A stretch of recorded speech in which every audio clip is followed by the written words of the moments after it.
Hey guys, আসসালামু আলাইকুম। আশা করি সবাই ভালো আছেন। তো কয়েকদিনের পর কিন্তু ঈদ। আর এই ঈদ মানে রমজানের পরে যে ঈদ হয়, এই ঈদ ঈদ মানেই হচ্ছে অনেক সেমাই, লাচ্চা সেমাইয়ের আয়োজন করা বা মিষ্টি ভোগ করা।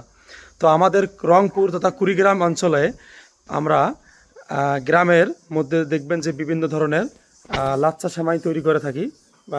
এটা আছে হাত দিয়েই। তো কিভাবে সেমাইগুলো তৈরি হয় আমি সেগুলো দেখানোর চেষ্টা করব। এই যে হাত দিয়ে সেমাইগুলো তৈরি করা হচ্ছে, এর মূল উপাদান হচ্ছে শুধুমাত্র চাউলের আটা এবং সেটা গরম পানি দিয়ে খামির তৈরি করা হয় প্রথমে।